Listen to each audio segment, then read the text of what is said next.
E aí, gente, tudo bem com vocês? Sejam muito bem-vindos a mais uma aula aqui de História da Arte do canal Parabólica.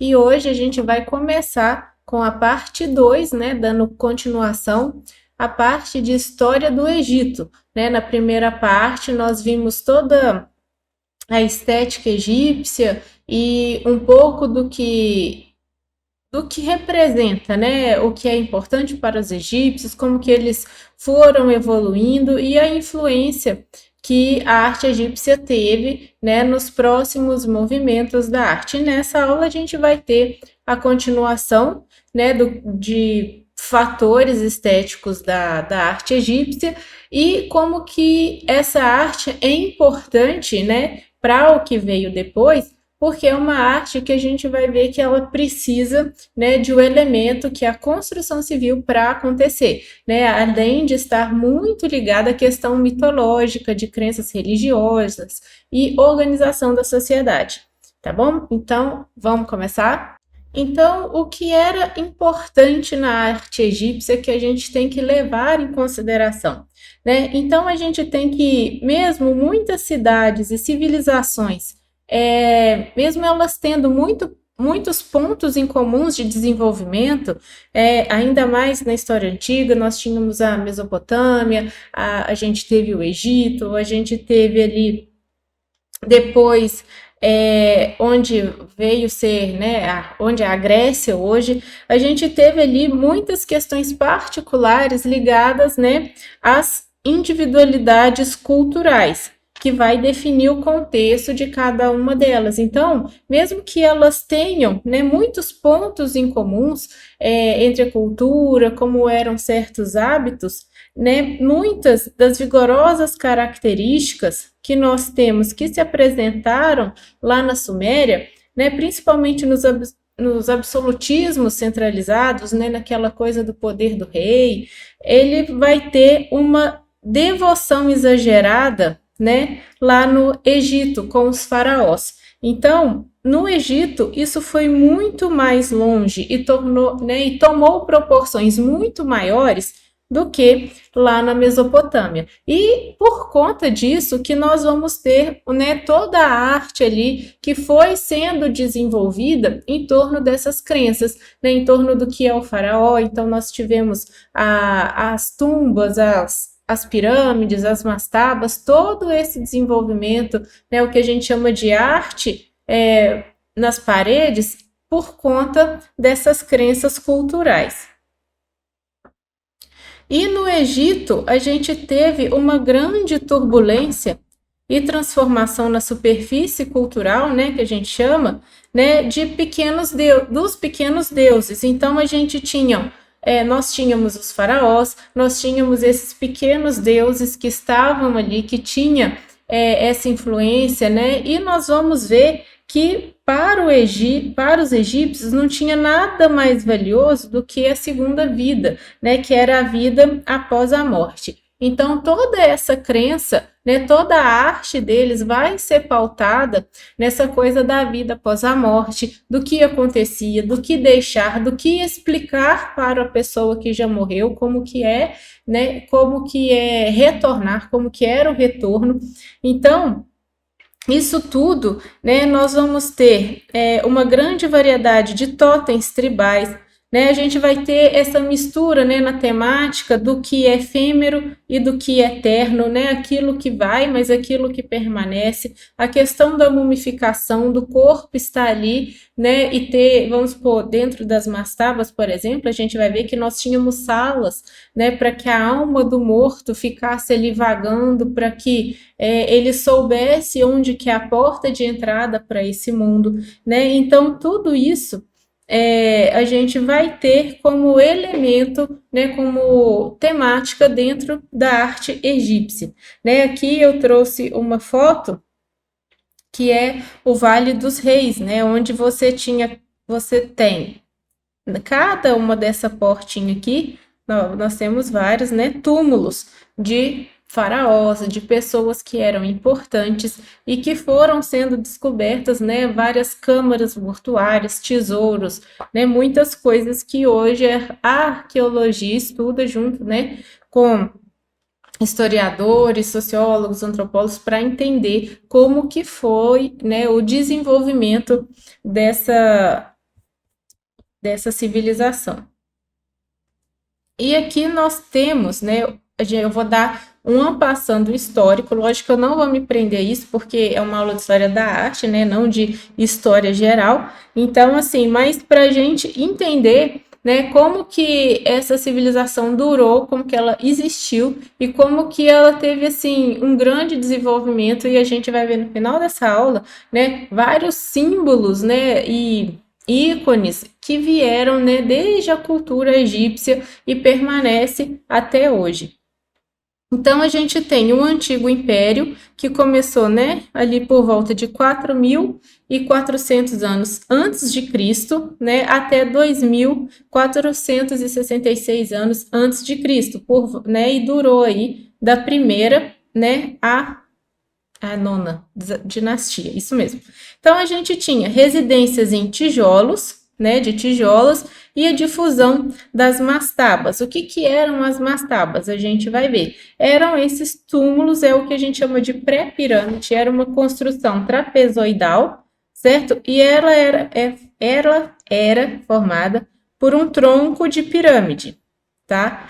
E a gente tem nesse antigo império, a evolução das mastabas para os hipogeus, que a gente vai ver também, que é uma fórmula, né, de túmulo, e as pirâmides, né? Então a gente vai ter evolução das mastabas para os hipogeus e para as pirâmides. E nós vamos ter ainda o aparecimento do hieroglifos, hieróglifos. É um trava-língua danado, né, que é o começo ali do desenvolvimento de uma linguagem escrita, né, dentro do mundo egípcio. Nós temos, né, Senefeu construindo aí as pirâmides de Medum e Dashru, né, Queops, Chefren e Miquerinos, né, eles vão construir, né, seus nomes, né, o grupo de Gizé, onde vai ser o maior complexo aí das pirâmides, né? Então, o que que era uma mastaba? A mastaba é o que eles chamam de casa para a eternidade. Então, era um túmulo, né, egípcio antigo, emblemático, né, do início da era dinástica, né, em que os faraós eram sepultados ali e os nobres também, eles tinham as suas mastabas. Elas, né, começaram-se a construir, né, foram construídas desde a primeira dinastia, cerca de 3.100 anos de Cristo, e foi o gênero, né, de edifício, igual eu falei, que antecedeu as pirâmides, né, e ela era mais hoje está difícil, exigente do ponto de vista técnico e econômico, né? E era uma alternativa e mais simples, né, para se construir no lugar de ter as altas pirâmides que vão vir depois. Então você não tinha, né, aquele topo. A pirâmide ela necessitava, né, de uma técnica de cálculo de engenharia um pouco mais aprimorado do que as mastabas. E aqui eu já trouxe para vocês, ó, uma das pinturas que eram comuns ser encontrada dentro dos túmulos. Então a gente já, né, teve a primeira parte que eu falei, né, de como era essa estética egípcia. Então a gente tem alguns dos princípios que a gente viu lá na primeira parte, né, que é o princípio da lateralidade, né, sempre informar, né, o objetivo da arte egípcia, ela tem como ser didática, pensando, né, numa pessoa que já morreu, que já está numa outra vida, então ela sempre aponta, perdão, para a pessoa que já tinha morrido, o que que ela tinha, quem eram os parentes, né, porque antes de ter essa questão da arte, né, se matava todo mundo junto com o morto da família, os escravos, os animais, tudo. Então, como eles viram que isso tipo assim, não tinha um porquê, e nem, né, era um pouco assim cruel. Ele falou assim: olha, e se a gente pintar para informar para a pessoa que morreu tudo que ela tem na vida dela aqui? né? Então passaram a substituir esse ritual, né, para essa questão da pintura, né, para mostrar, para informar. Então tem uma questão ainda que a gente viu lá da hierarquia, né? Quem é mais alto, quem é maior, quem é menor, os escravos, os servos ali têm um tamanho menor, não tem tanto adorno. Então desde as mastabas, a gente já se tinha essa pintura nas paredes, né, como forma aí de informar os mortos. Então, a gente tem a mastaba, como eu falei, um formato trapezoidal, né, de pirâmide truncada, ou seja, um tronco de pirâmide, né, inclinada a um plano. Então, você tem um plano maior embaixo e o plano menor em cima. É um tronco de pirâmide. E a gente tem aqui dentro da Mastaba, eu trouxe esse esquema para a gente entender como que funcionava, porque aí vocês podem estar pensando, nossa, mas por que a gente tem que entender? Porque a arte egípcia, ela tem uma função e a gente vai ver isso lá no final da aula, né? Ela precisa da cidade para poder existir, ela precisa das paredes para poder existir, ela precisa da sociedade, da cultura, da linguagem para poder existir, porque ela tinha um intuito de informar uma pessoa que já passou dessa vida para outra, né? Ela passava por o julgamento dos deuses, né, em que se pesava o seu coração. Eu esqueci o nome do deus que fazia isso agora. E aí passava-se, né, pelo portal do mundo do além para o mundo real, e aí tinham as salas, e cada sala tinha uma determinada informação para essa pessoa. Então, a gente tem aqui o acesso ao poço, né, que depois que fazia o sepultamento, aqui é onde ficava a câmara sepulcral com o sarcófago, isso daqui era fechado para que ninguém tivesse acesso, né? Nós tínhamos o revestimento em pedras, tá? Aqui embaixo é onde fica o sarcófago com o morto.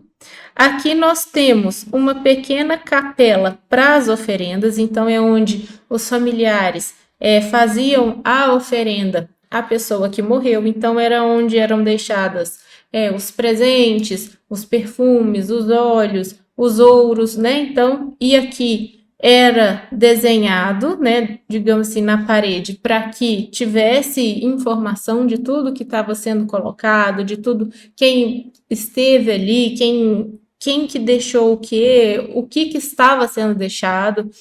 E nós temos o Serdab, que é essa câmara, né, com a estátua do defunto, e aqui era onde digamos que o rei pudesse passear, era onde a alma do rei pudesse andar livremente, né? Tô falando rei porque geralmente eram os faraós, os reis que tinham esse tipo de túmulo, uma pessoa muito nobre.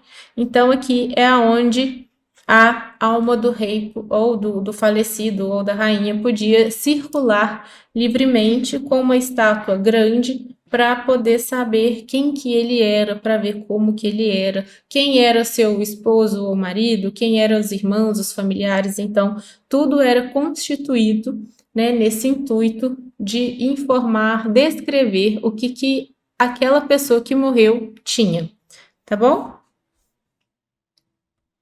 Então, aqui, ó, eu coloquei, ó, Serdab, né? Porque aqui essa figura ali tá em espanhol, então no espanhol não tem o E, tá? Mas em português escreve Serdab do jeito que fala, tá? Era a câmara selada para a alma do morto andar livremente. Aqui a gente tem a estátua, né, do Ti, o faraó Ti, dentro da sua mastaba. Então, era onde a alma, né, podia andar livremente.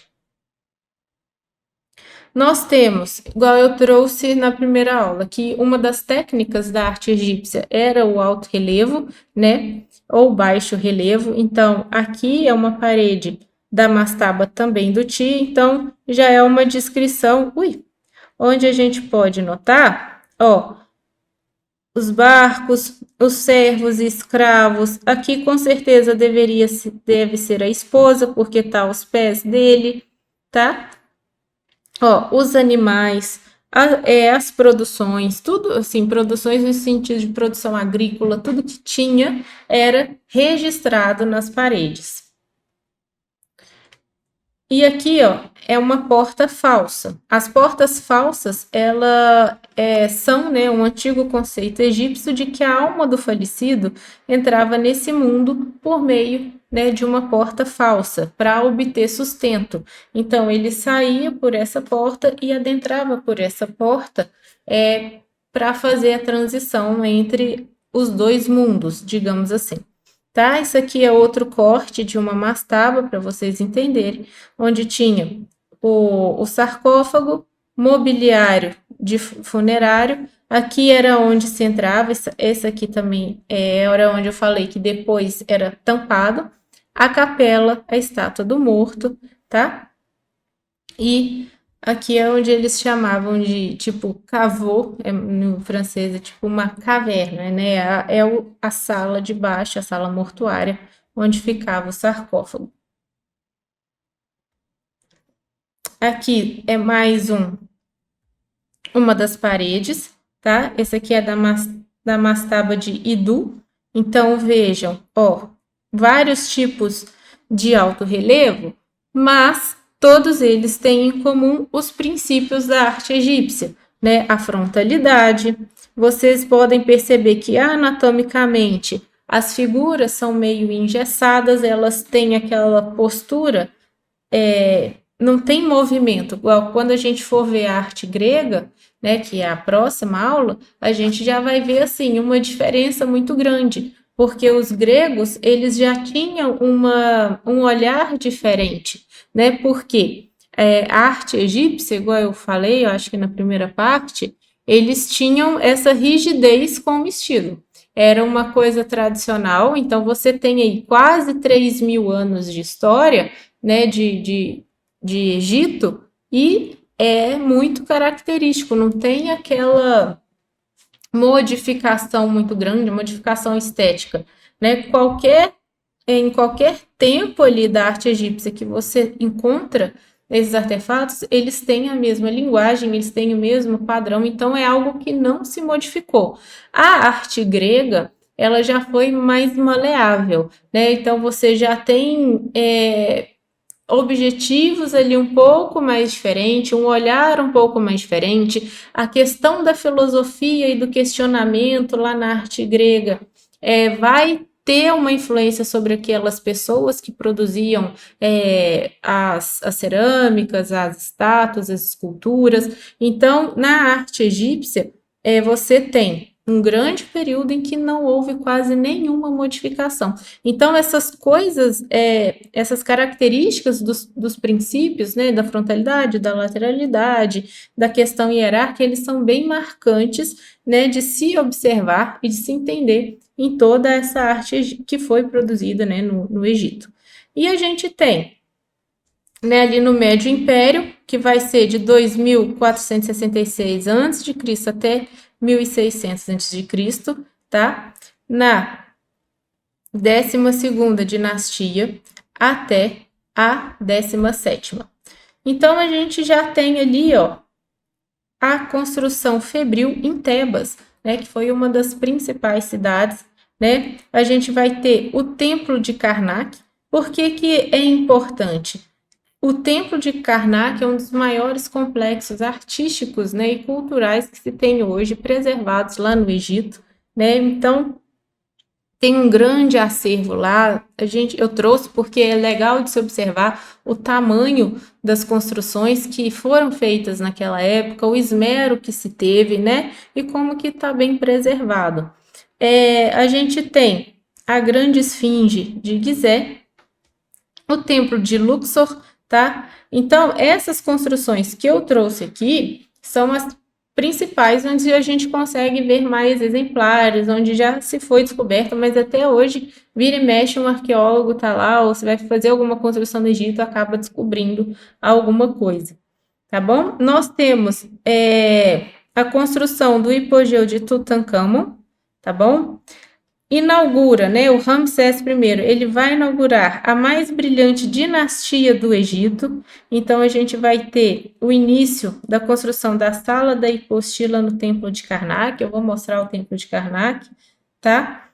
E essa construção do Templo de Karnak, ela vai passar por vários, digamos assim, por vários reis, várias épocas e ainda vai se estar construindo. Aqui é uma parte do Templo de Karnak. Olha o tamanho. Eu trouxe uma foto que tem várias pessoas visitando aqui, e aí é legal porque dá para ver a proporção disso, tá? Essas estátuas são muito grandes. Deixa eu ver se é a próxima. Essa aqui, ó. Olha o tamanho. Isso aqui é uma pessoa e olha o tamanho né, da estátua. Então, assim, é bem grande. A gente parece que nessa foto aqui a gente não consegue ter muita noção, mas aqui a gente já tem da escala humana. Então, olhem, né, para vocês verem os princípios, né, que eu falei. A gente tem as figuras de frente, elas possuem simetria. Então, se eu traçar a linha aqui, a gente vai ver que o lado direito é igual ao lado esquerdo. A questão de magnitude era tudo muito grande, né? Porque tem a questão, né, de endeusar o faraó, tem a questão da mitologia, e uma coisa muito importante dentro do Egito, que eu não sei se eu anotei aqui, mas tem no meu livro. A questão da religião no Egito, geralmente os faraós e os mais nobres, eles eram monoteístas, né?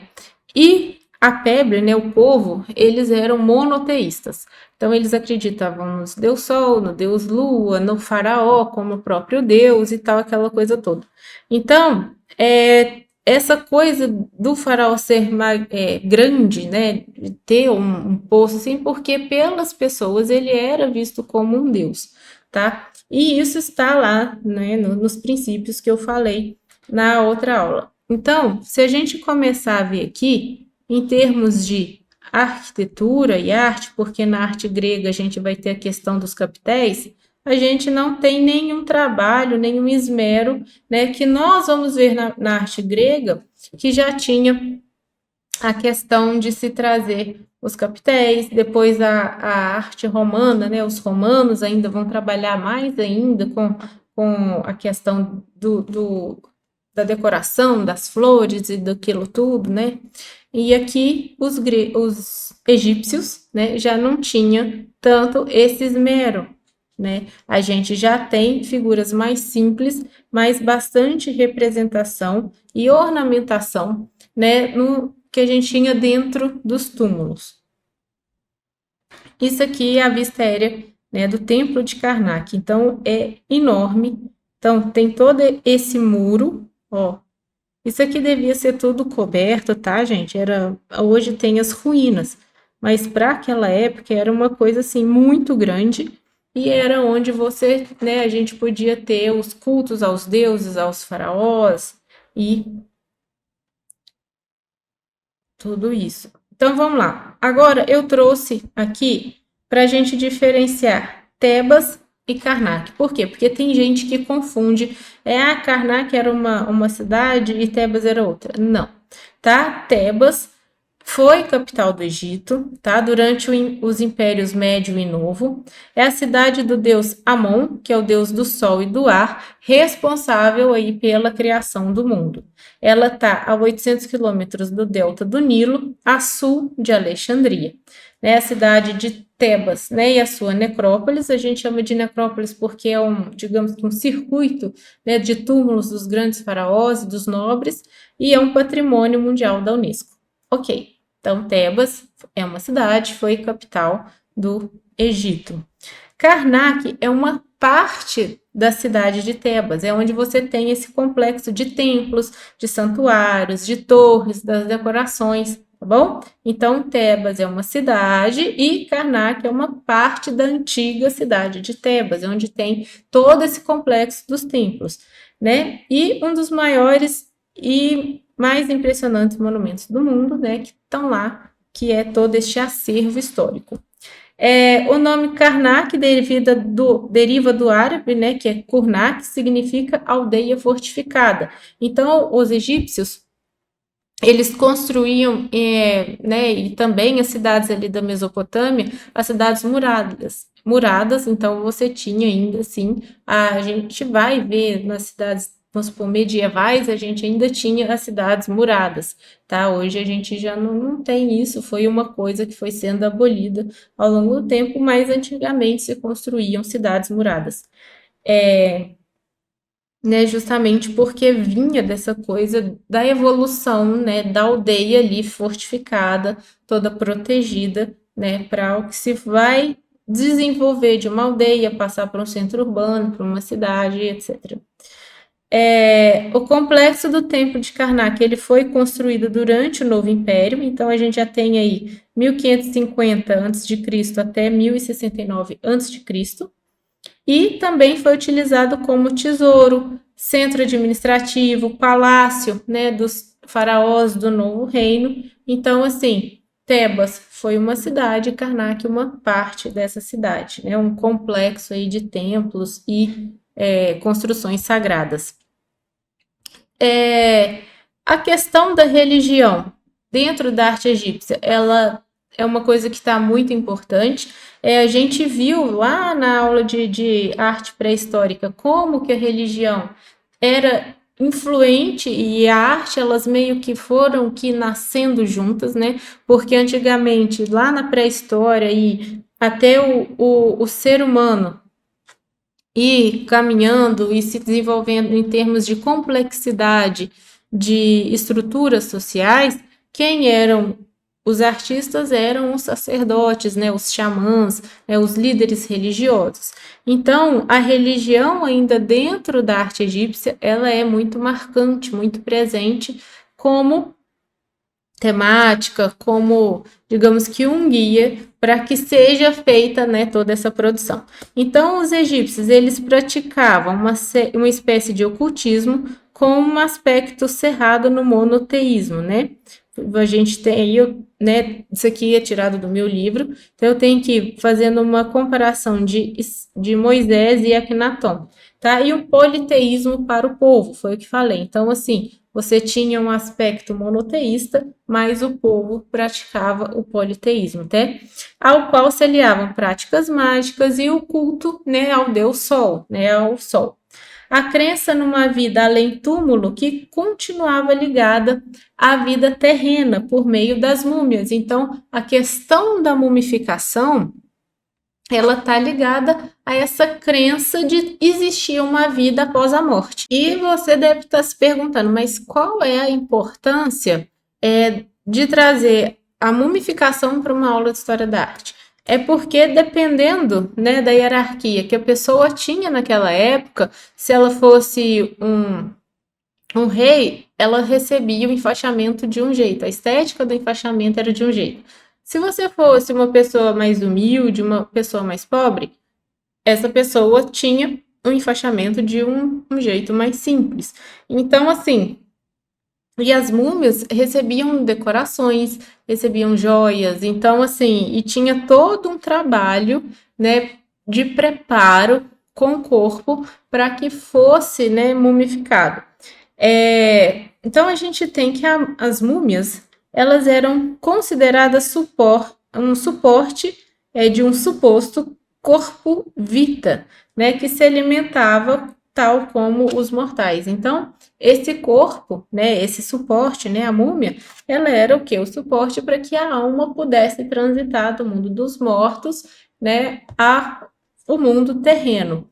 E eles tinham o costume de mumificar, inclusive animais, tá? Então, assim, eu trouxe, por exemplo, esse gato, é a múmia de um gato, em vários achados arqueológicos eram encontradas múmias de animais, de gatos, gatos principalmente, de alguns cachorros, carneiros, então, assim, alguns, né, morriam e levavam seus animais, então tinha a questão de múmias, né, dos animais.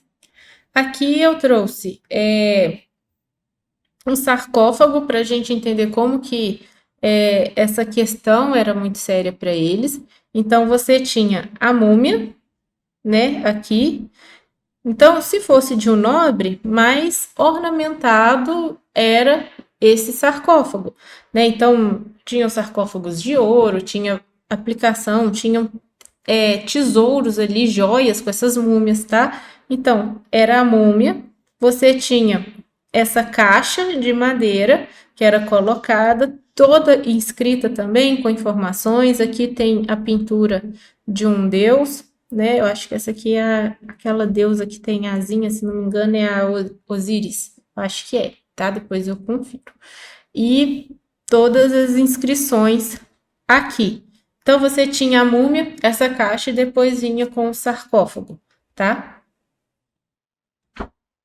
Olha só a questão da estética da mumificação. Então aqui, por exemplo, era de um nobre. Olha só como que era essa trama. Então você tinha todo um cuidado, tá? Haviam locais próprios específicos para a preparação dessas múmias, como que era feito esse enfaixamento. Então assim, o corpo passava por um processo. Primeiro ele era banhado em óleo, né? Depois pegava, tiravam todas as, digamos que, as vísceras, eram colocadas num pote, também tinha um preparo.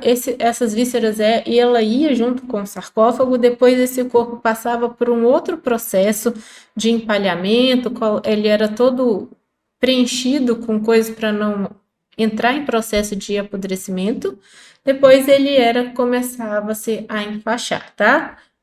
Eu não me lembro quanto tempo, porque tem um certo tempo que eu já estudei o processo de mumificação, mas era assim, era um tempo antes de fazer todo o, digamos que, o enterro, né, o funeral, né, da pessoa que morreu. Então, essa múmia, ela é de um nobre. Então, você vê que além de ter um enfaixamento mais trabalhado, a gente ainda tem esses adornos onde era colocado, onde ela era toda, né, ia com uma maior pompa, assim, para fazer a passagem. Né, em termos de arquitetura, o que nós tínhamos? Por que a arquitetura é importante?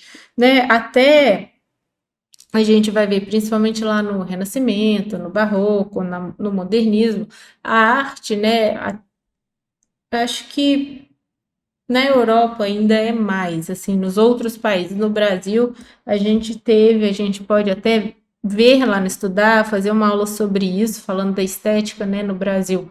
A gente teve aí uma queda artística dentro da arquitetura nos anos 90, mais ou menos, mas lá fora, a arte e a arquitetura, elas ainda andam muito casadas.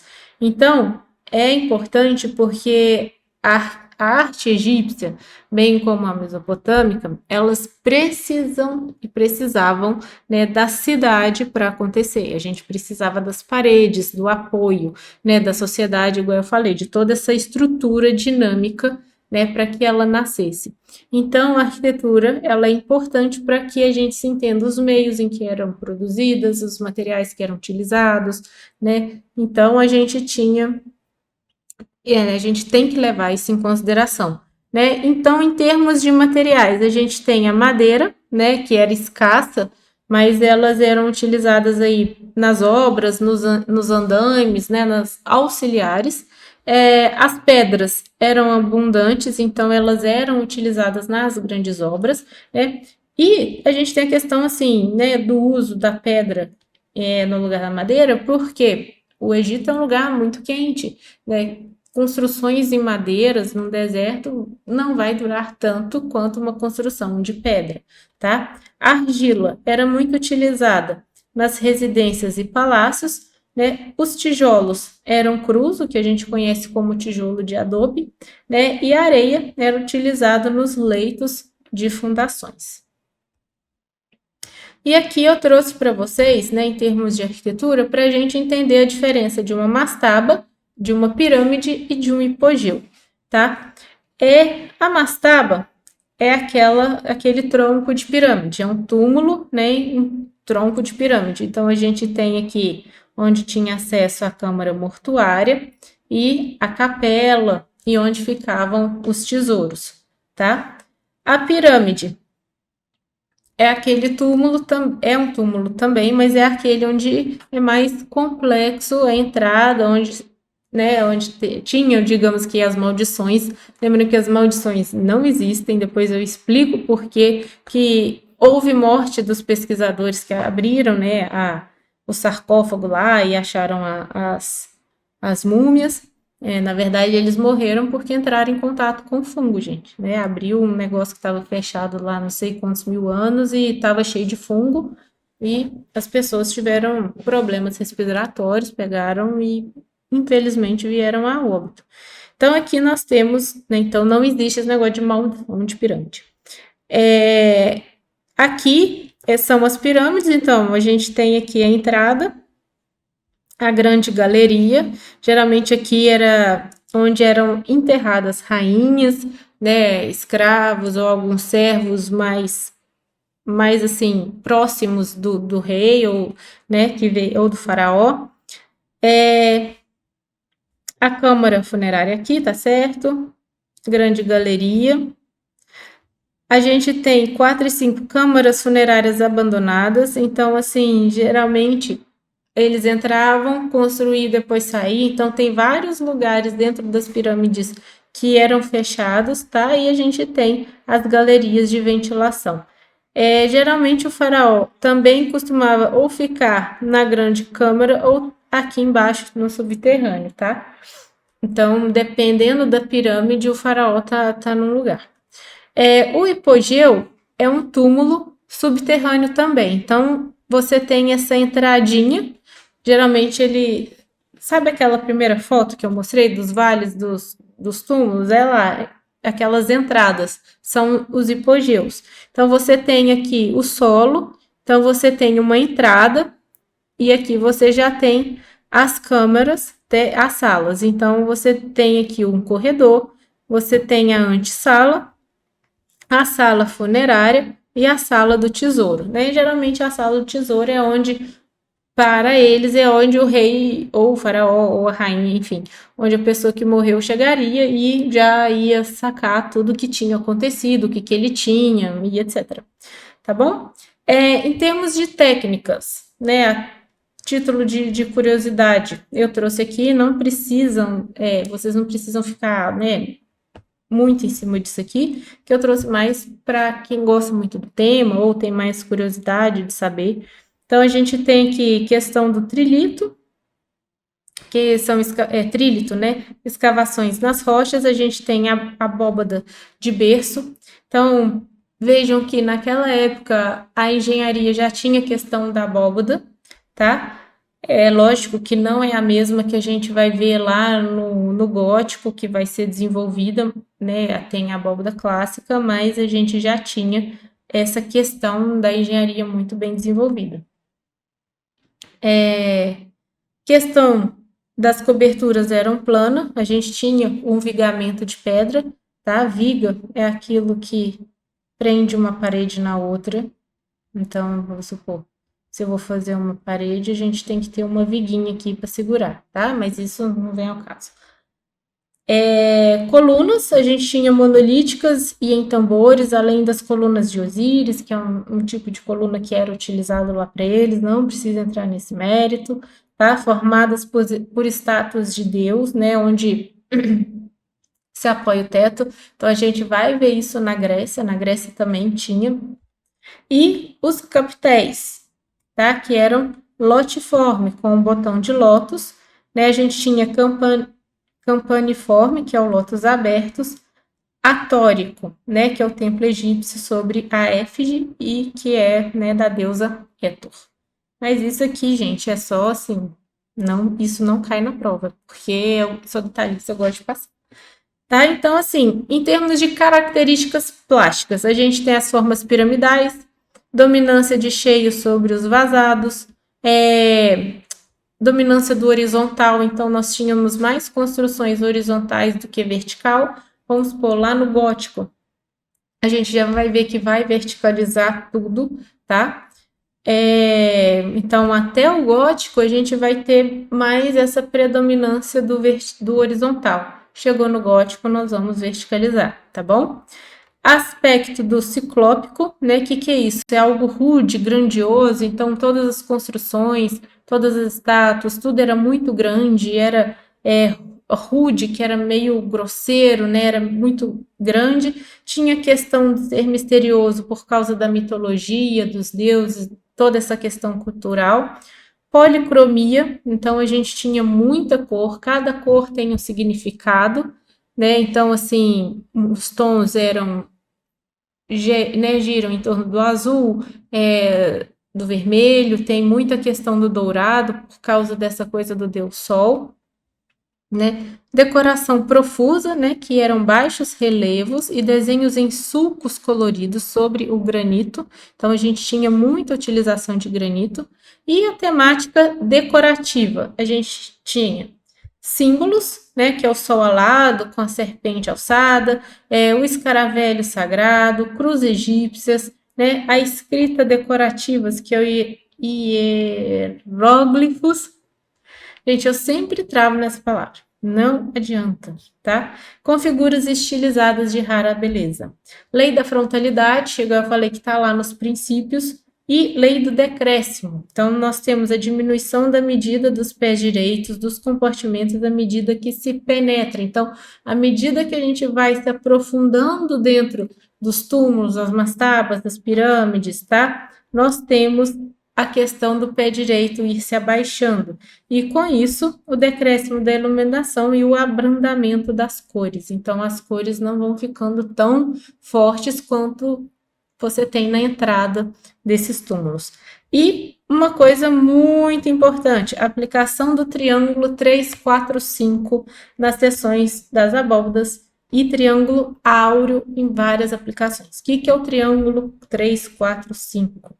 É aquele triângulo retângulo em que você tem essas medidas. Então, tudo que você, assim, a maioria das coisas, né, em que os engenheiros iam construindo, eles eram proporcionais ao triângulo 3, 4, 5, tá? Porque eles tinham a questão da técnica das cordas. Se você tiver um pouquinho de curiosidade, é só você digitar aplicação triângulo 3, 4, 5 nas construções egípcias. Aí vai aparecer, né, a questão da teoria que eles puxavam as cordas e faziam um triângulo, questão da sombra, de proporção, e eles iam construindo, tá?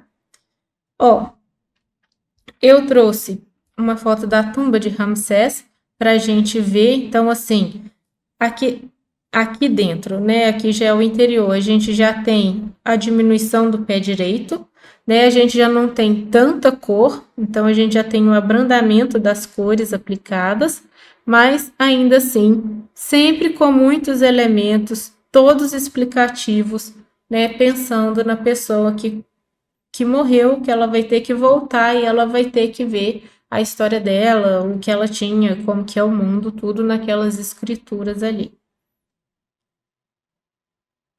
Aqui é Ramsés, né, a província de Assuã, lá no Egito. Então, ó, aqui nós já temos cavado para fora. Então, a entrada ainda, questão da magnitude que eu falei, de como que é grande, ó, olha aqui a escala humana, perto de como que isso é grande. Então, sempre a lei da frontalidade, da simetria. Aqui um baixo relevo, tá? Ainda em Ramsés, na província de Assuã. Aqui, provavelmente está relatando uma cena de guerra, tá? Ó, cavalos. E o que a esfinge significa? Né? A esfinge, ela é um ser mitológico, né? Ela tem o corpo de leão e o rosto com as feições humanas. Ele pode ser um rosto feminino ou masculino, e no último caso, né, trata-se de uma androesfinge. Caso possua a cabeça de carneiro, é uma querioesfinge. Ela surgiu no Egito Antigo, né, tendo a maior representação de esfinge no Egito, a grande esfinge de Gizé, e na cultura grega, ela ficou conhecida, né, por sua aparição no mito de Édipo, tá? Para os gregos, a esfinge já tem um outro significado, né? Na cultura da Mesopotâmia já tem um outro significado. Esteve presente nos povos como os assírios, os persas, os cuxitas, né, entre outros. Então, vários povos ali da Mesopotâmia também tinham as suas esfinges, né? Na Grécia, por exemplo, ela tinha um outro sentido, igual eu falei, com relação para os egípcios, né? Os egípcios, eles tinham que a esfinge é uma espécie de guardiã ali do túmulo, né? É um guarda espiritual. Então, eles protegiam, né, a pessoa que morreu, protegia aquele lugar e tal. Lá na Grécia, era considerado um monstro que trazia a morte e a destruição. Então, enquanto para os egípcios, né, a esfinge, ela protege, né, lá na Grécia ela já é vista como um monstro que sempre traz aí o mau agouro, a morte, a destruição.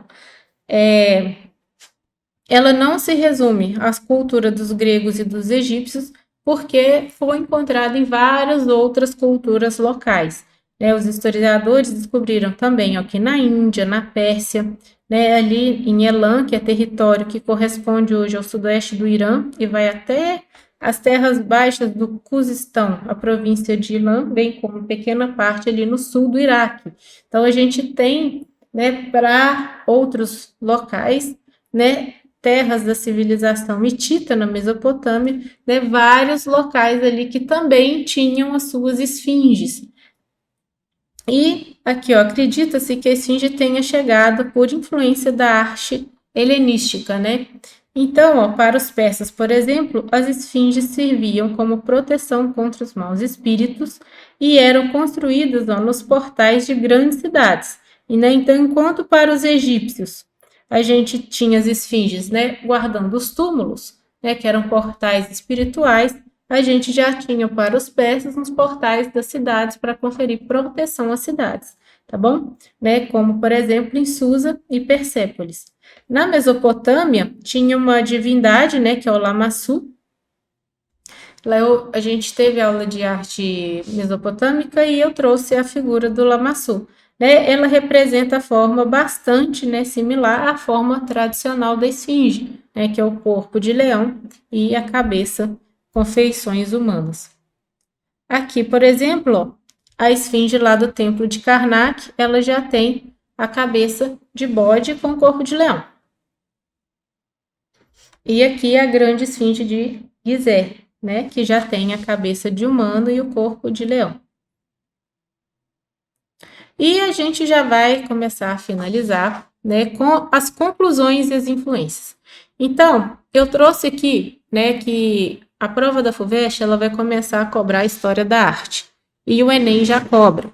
E eu creio que a maior importância da gente estudar a história da arte é que a gente consegue ter um outro panorama de desenvolvimento histórico, né? Porque para a historiografia tradicional, a gente estuda a evolução da história dos povos por base nas decisões políticas, né? Como que deu esse desenvolvimento social e tal.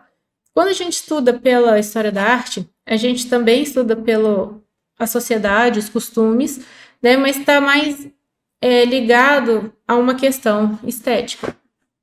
Mas tem um ponto que as duas acabam se encontrando, porque o que acontece na política repercute na sociedade, que repercute na forma como o ser humano sente e interpreta aquela realidade. E isso acaba se tornando depois uma expressão artística, de colocar para fora como se sente. Né? E isso é do ser humano. Então, eu coloquei nessa conclusão algo que eu acho que as provas ou a banca pode querer como interpretação, né, de vocês com respeito aos desenvolvimentos artísticos. Então, eu coloquei o que seria um dilema, né? A forma segue a função, o fim determina o meio. Então, vamos lá. Segundo Gombrich, né, que é um dos maiores autores, né, de história da arte, no seu livro O Uso das Imagens, ele diz que nenhuma ação humana e nenhuma criação humana tende a servir apenas a um fim. Então, você tem todas as ações humanas ou criação ali em várias, né, digamos, em várias facetas. Frequentemente encontramos uma hierarquia inteira de fins e meios, então é isso sim que eu acabei de falar. Desta forma, diante da arte egípcia, podemos notar que toda ela é arranjada em registros, mas suas funções são predominantemente simbólicas, quase pictográficas, indo da inscrição à enumeração de atividades sobre os mortos e seu julgamento no pós-vida. Né? Então, a gente tem as funções dessa arte, né, predominantemente simbólica, né, e que vai de uma descrição, né, uma enumeração de atividades sobre os mortos, igual aquilo que eu falei. A função da arte egípcia é a de informar o morto. Então, essa arte, ela segue, a forma dessa arte segue a função, ou a função dela que se apoia ali no que ela, de como ela precisa ser feita, entendeu? Então, essas imagens devem ser lidas quase que como um texto, e a ajuda de uma divisão em registro é quase indispensável. Então, essa arte, ela é quase que um texto e você tem que dividir essa arte em registros para que fique tudo organizado e que se possa entender e compreender aquilo que ela está querendo dizer, né? Então, a gente tem dentro da arte egípcia essa questão da função. A forma que ela tem é por causa da função, né? E qual é a função? Várias, né? Mística. E nós temos ainda uma herança muito forte na semiótica, né? Então, uma das maiores influências que a gente tem, né, que a gente pode apontar, que está no inconsciente coletivo, né, que é algo que vem desde lá de trás e vem sido trazido desde aquela civilização até a civilização contemporânea, por exemplo, é o uso iconográfico da imagem do olho, está relacionado à razão, a Deus, né? Então, o Deus Sol, a gente vê o olho hoje, né? A gente às vezes vê algum desenho de Deus, tá? Deus com aquele triângulozinho e um olhinho em cima, né? Ainda que seja o Deus do cristianismo. Então, tem essa herança da cultura egípcia, né? O hieróglifo para o deus Osíris no Egito era um trono, um cetro e um olho. Isso Osíris é um deus, eu falei deus. Como este conhecimento foi perdido ao longo dos anos, algumas literaturas preservadas com escritos gregos, como Plutarco, colocava corretamente que o deus Osíris era representado com um cetro e um olho. Então, o deus Osíris estava ligado à imagem, né, do olho. Alguns séculos depois, Macróbios tentou demonstrar que todas as religiões são uma e que todas adoram o ser Sol, o ser que tudo vê. O símbolo olho se tornou familiar para o Renascimento. Então, lá no Renascimento, né, a gente teve esse resgate do símbolo olho, né, estar atribuído a Horus, Apolo e ilustrado no século XVI. Então, a gente nasceu, né, essa questão do olho está atrelado ao deus Osíris lá no Egito. Depois a gente teve o Macróbios tentando demonstrar com as suas teorias lá que todas as religiões é uma só, né, porque todos adoram o ser Sol ou um deus que tudo vê, né, e aí ele fez a teoria dele, e depois dá o resgate desse olho lá no Renascimento, né, como tratado artístico. E nós temos aqui ainda, ó, protestantes, com o não uso de imagens sacras, adotaram esse símbolo abstrato e misterioso no lugar de um senhor com barba utilizada na arte cristã. Então, a gente tem, né, lá na Idade Média, toda aquela construção de uma arte sacra, né, e a instituição de certas imagens para algumas coisas, né? Então, a gente tem, vamos supor, para a imagem de Deus, né, esse imaginário coletivo na arte ocidental de Deus estar representado por um homem mais velho, mais sábio, com uma longa barba, né? E como os protestantes não têm essa questão de imagens, né, a gente tem que eles adotaram esse símbolo do olho, né, para representar aí ao ser Deus, né? O que tornou mais notório. Então, tornou mais ainda com a adoção dos protestantes a questão do olho. Então, a gente estava, olha só, a gente caminhou do Egito, a gente já está aqui nos protestantes. Desta forma, mais culturas e grupos utilizavam em vários momentos. Então, a gente ainda tem, mais para frente, ó, o grande selo dos Estados Unidos, impresso na nota de dólar. A gente tem a medalha da Revolução Francesa, de 1789, racionaliza o olho que tudo vê, no símbolo maçônico, ilustração da República Francesa, de 1794, e etc. Então, a gente teve eu esqueci se no, acho que foi René Descartes, enfim, teve um desses filósofos que dentro, né, do desenvolvimento aí da razão, do pensamento racional, que colocou o olho como um símbolo da razão, né? Então a gente teve também sempre essa associação da razão com o olho. Então teve aí a adoção em vários, né, símbolos. Então, aqui, semioticamente falando, o deus Osíris, né, que era representado pelo olho, pelo cajado e cetro. Aí tem a medalha da Revolução Francesa, né, representando igualdade, liberdade e razão, de 1794, e o grande olho, né, no selo dos Estados Unidos, impresso na nota de $1. Né? A gente tem a pirâmide com o olho, tá? E acabou. Então, aqui, opa. Então, foi a parte 2, né, da história do Egito, que eu quis trazer um pouco mais do sustento, né, dessa arte, onde que ela se sustenta, a questão da herança iconográfica, da semiótica, como que tudo, né, desde a pré-história até a arte contemporânea, tudo sempre está muito ligado ao nosso inconsciente, né? A arte ela é uma coisa assim muito sensível. Então, eu espero que vocês tenham gostado. Qualquer dúvida, deixe nos comentários e a gente se vê na próxima semana com a arte grega, tá? Um grande beijo, bons estudos e fui!